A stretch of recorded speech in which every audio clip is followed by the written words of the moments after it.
राधे राधे दोस्तों, क्या आपने कभी महसूस किया है कि आप किसी चीज का बहुत शिद्दत से इंतजार कर रहे हैं? जैसे आपकी रूह किसी जवाब की तलाश में है, जैसे आप अंधेरे कमरे में रोशनी की एक किरण ढूंढ रहे हो। अगर आज अभी इसी वक्त आपकी नजर इस वीडियो पर पड़ी है तो यह कोई संयोग नहीं है। इस ब्रह्मांड में, कृष्ण की दुनिया में कोई भी पत्ता बिना वजह नहीं हिलता। आप जिस चमत्कार का, जिस संकेत का, जिस बदलाव का बरसों से, महीनों से इंतजार कर रहे थे, समझिए वो घड़ी आ गई है। आज का ये वीडियो सिर्फ एक वीडियो नहीं है, ये एक लिफाफा है, एक पैगाम है जो सीधे गोकुल के उस ग्वाले, द्वारका के उस राजा, हमारे प्यारे कान्हा ने आपके लिए भेजा है। हाँ, आपने सही सुना, उन्होंने आपके लिए एक उपहार भेजा है। एक ऐसा उपहार जो आपकी सारी चिंताओं को, सारे डर को और सारे आंसुओं को पहुंचने के लिए आया है। क्या आप तैयार हैं उस उपहार को स्वीकार करने के लिए?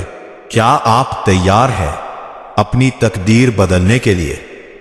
तो अपनी आंखों को बंद करें, एक गहरी सांस लें और मन ही मन बोले, हे कृष्ण, मैं तैयार हूं।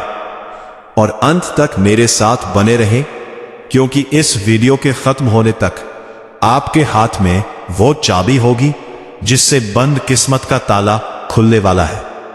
मैं जानता हूं कि पिछला कुछ समय आपके लिए आसान नहीं था। शायद बाहर से आप मुस्कुरा रहे हो, लेकिन अंदर एक तूफान चल रहा है। हो सकता है कि आप आर्थिक तंगी, फाइनेंशियल क्राइसिस से जूझ रहे हो, रिश्तों की कड़वाहट ने आपका दम घोट दिया हो, या फिर आपकी सेहत, आपका करियर कुछ भी वैसा नहीं चल रहा जैसा आपने सोचा था। कितनी रातें आपने करवटें बदलते हुए काटी है, कितनी बार आपने अकेले में अपनी तकिया आंसुओं से भिगोई है और ऊपर वाले से पूछा है, हे गोविंद, आखिर कब मेरी बारी आएगी? क्या तू मुझे भूल गया है? जब हम इंतजार करते हैं तो समय का एक एक पल पहाड़ जैसा लगता है। हमें लगता है कि हमारी प्रार्थनाएं उस तक पहुंच ही नहीं रही। हमें लगता है कि शायद हमारे कर्मों में ही कोई खोट है। लेकिन मेरे दोस्त, यही हम गलती कर जाते हैं। श्री कृष्ण भगवद गीता में कहते हैं, न मे भक्तः प्रणश्यति, मेरा भक्त कभी नष्ट नहीं होता। वो खामोश जरूर हो सकते हैं, लेकिन वो अनुपस्थित, एब्सेंट नहीं है। जब एक पिता अपने बच्चे को चलना सिखाता है तो वो थोड़ी दूर खड़ा हो जाता है ताकि बच्चा खुद चलकर उसके पास आए। वो उसे गिरने नहीं देता, बस उसे मजबूत बनाना चाहता है। आज जो उपहार वो लेकर आए हैं वो उस परीक्षा का फल है जो आप पिछले कई दिनों से दे रहे थे। इस उपहार को समझने के लिए मैं आपको एक छोटी सी लेकिन दिल को छू लेने वाली कहानी सुनाना चाहता हूं। एक बार एक गांव में एक मूर्तिकार रहता था। वो दिन रात कृष्ण की मूर्तियां बनाता, लेकिन खुद बहुत गरीबी में जी रहा था। उसका एक नियम था, वो कभी अपनी बनाई मूर्तियों को बेचकर अमीर बनने का सपना नहीं देखता था। बस सेवा भाव से काम करता था। लेकिन एक वक्त ऐसा आया जब उसके पास खाने को अन्न का एक दाना भी नहीं बचा। उसकी बेटी बीमार थी और इलाज के लिए पैसे नहीं थे। उस रात उसने कृष्ण की मूर्ति के सामने दिया जलाया और बहुत गुस्से में बोला, मैंने जीवन भर तेरी सेवा की और तूने मुझे क्या दिया? आज अगर मेरी बेटी को कुछ हो गया तो मैं मान लूंगा कि तू पत्थर है, भगवान नहीं। वो रोते रोते वहीं सो गया। रात के तीसरे पहर उसे स्वप्न में एक आवाज सुनाई दी, उठो और अपने घर के पिछले आंगन में जाओ। उसने सोचा ये भ्रम है, लेकिन आवाज फिर आई और इस बार उसमें बांसुरी की मिठास थी। वो हड़बड़ाकर उठा, आंगन में गया। वहां कुछ नहीं था सिवाय कबाड़ और सूखी मिट्टी के। उसे बहुत गुस्सा आया। उसने जमीन पर पड़ा एक फावड़ा उठाया और गुस्से में जमीन खोदने लगा। यहां क्या है? कुछ भी तो नहीं। लेकिन जैसे ही फावड़ा गहरा गया, एक खनक हुई। टन। उसने और खोदा। वहां एक पुरानी संदूक थी। जब उसने संदूक खोली तो उसमें सोने के सिक्के नहीं थे, उसमें कुछ पुराने ताड़पत्र पांडुलिपि थे। उसे निराशा हुई। ये कागज मेरे किस काम के? तभी उसे संदूक के नीचे एक छोटी सी पोटली मिली जिसमें दुर्लभ जड़ी बूटियां थीं। वो जड़ी बूटियां जो उसकी बेटी की बीमारी का एकमात्र इलाज थी, जो बाजार में हजारों स्वर्ण मुद्राओं में भी नहीं मिलती थी। और उन ताड़पत्रों पर क्या लिखा था? उन पर मूर्ति कला की वो प्राचीन तकनीकें लिखी थीं जो सदियों पहले लुप्त हो चुकी थी। उस रात उसने समझा, कृष्ण ने उसे वो नहीं दिया जो वो चाहता था, सोना चांदी, बल्कि वो दिया जिसकी उसे जरूरत थी, बेटी का जीवन और ऐसा ज्ञान जो उसे विश्व प्रसिद्ध बनाने वाला था। आज वो उपहार आपके लिए भी आ गया है। कृष्ण कभी कभी हमें वो पैकेज नहीं देते जो हम ऑर्डर करते हैं, लेकिन वो डिलीवरी वही भेजते हैं जो हमारी आत्मा के लिए सबसे सही होती है। तो आखिर वो चमत्कार, वो उपहार क्या है जिसका जिक्र मैंने वीडियो की शुरुआत में किया था? कृष्ण ने आज आपके लिए 3 महा उपहार, 3 डिवाइन गिफ्ट्स भेजे हैं। अपनी झोली फैला लीजिए। पहला उपहार, नई शुरुआत का अवसर, the gift of new beginnings. क्या आपने पिछले कुछ दिनों में नोटिस किया है कोई एक दरवाजा अचानक बंद हो गया, कोई रिश्ता टूटा या कोई काम रुका? घबराइए मत, यह कृष्ण का तरीका है। वो पुराना कचरा साफ कर रहे हैं ताकि नया फर्नीचर आ सके। आज का यह संदेश इस बात का सबूत है कि आपके जीवन में एक बहुत बड़ा यू टर्न आने वाला है।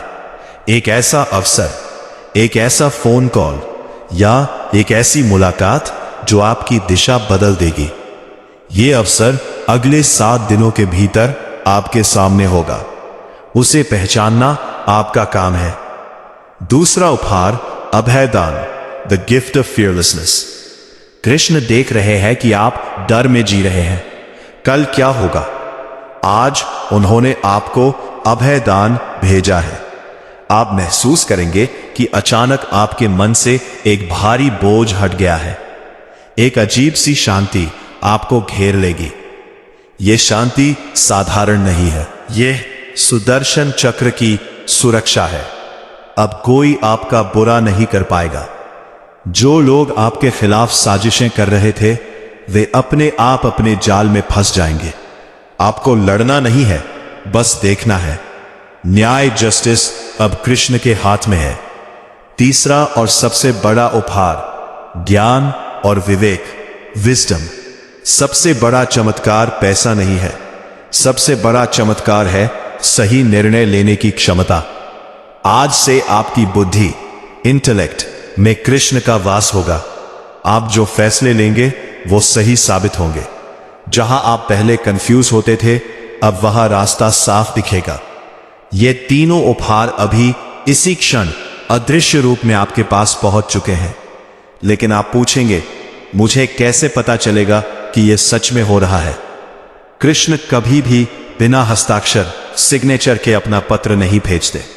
आने वाले 24 से 48 घंटों में इन संकेतों, साइंस पर ध्यान दें। अचानक कहीं से फूलों की खुशबू आना, जब आसपास कोई बगीचा ना हो फिर भी मोगरा या चंदन की महक आए, तो समझ लेना कहना पास ही है। मोर या मोर पंख का दिखना, चाहे असली हो या किसी फोटो वीडियो में। वीडियो के अलावा यह साक्षात स्वीकृति है। किसी छोटे बच्चे की मुस्कान। अगर कोई अनजान बच्चा आपको देखकर बेवजह मुस्कुरा दे, तो वो मुस्कान कृष्ण की है जो कह रहे हैं, चिंता मत कर, मैं हूं ना। नंबर 108 या 878 का दिखना, यह ब्रह्मांड का कोड है कि आपकी प्रार्थना डाउनलोड हो चुकी है। अगर इनमें से एक भी संकेत मिले तो उसे नजरअंदाज मत करना, उसे प्रणाम करना और धन्यवाद कहना। उपहार घर के दरवाजे पर आ गया है, लेकिन दरवाजा तो आपको ही खोलना होगा ना। इस चमत्कार को अपने जीवन में सक्रिय एक्टिवेट करने के लिए आपको एक छोटी सी विधि करनी है। इसमें कोई पैसा नहीं लगेगा, बस आपका भाव लगेगा। आज रात सोने से पहले या कल सुबह उठते ही 1 गिलास पानी ले, उसे अपने दोनों हाथों में पकड़े। पानी को देखते हुए 11 बार इस मंत्र का जाप करें। श्री कृष्ण शरणम ममः, अर्थात हे कृष्ण, मैं आपकी शरण में हूं। फिर उस पानी को यह भाव रखकर पी ले कि यह साधारण जल नहीं, कृष्ण का भेजा चरणामृत है जो आपके शरीर और भाग्य को शुद्ध कर रहा है। इस छोटी सी क्रिया से आप अपनी ऊर्जा ब्रह्मांड की उस फ्रीक्वेंसी पर सेट कर देंगे जहां चमत्कार होते हैं। अब समय है अपनी जीत की घोषणा करने का। ब्रह्मांड तथास्तु कहने के लिए तैयार खड़ा है। मैं एक वाक्य बोलूंगा, आपको उसे पूरे विश्वास के साथ दोहराना है या नीचे कमेंट्स में लिखना है ताकि वो पत्थर की लकीर बन जाए। मेरे साथ बोलिए, मैं स्वीकार करता हूं कि मेरा बुरा वक्त अब खत्म हो चुका है। कृष्ण के आशीर्वाद से मेरे जीवन में खुशहाली, धन और शांति का आगमन हो गया है। मैं इस चमत्कार के लिए तैयार हूं। धन्यवाद कान्हा, धन्यवाद। महसूस कीजिए, इस वाइब्रेशन को अपनी रगों में महसूस कीजिए। वो भारीपन जा रहा है, वो अंधेरा छंट रहा है, सूरज निकल चुका है। मेरे दोस्त, याद रखिएगा, चमत्कार उन्हीं के साथ होते हैं जो उन पर विश्वास करते हैं। आज आप यहां तक आए, ये इस बात का प्रमाण है कि कृष्ण ने आपको चुना है। ये उपहार आपके हाथों में है। अब्रू न बंद करें, उठे और अपनी नई जिंदगी का स्वागत करें। जाने से पहले इस सकारात्मक ऊर्जा को अपने तक सीमित ना रखें, इसे बांटें। इस वीडियो को उन लोगों के साथ शेयर करें जिन्हें आप दुखी देखते हैं। शायद कृष्ण आपके जरिए उन तक अपनी मदद पहुंचाना चाहते हो। माध्यम बने, भागीदार बने, और हां, अपनी हाजिरी लगाना ना भूलें। कमेंट बॉक्स में जय श्री कृष्ण या राधे राधे लिखकर अपनी उपस्थिति दर्ज कराएं। देखते हैं आज कान्हा की सेना कितनी बड़ी है। अगले वीडियो में आपसे फिर मिलूंगा एक और दिव्य संदेश के साथ। तब तक मुस्कुराते रहिए, क्योंकि हाथी घोड़ा पालकी। जय कन्हैया लाल की। राधे राधे।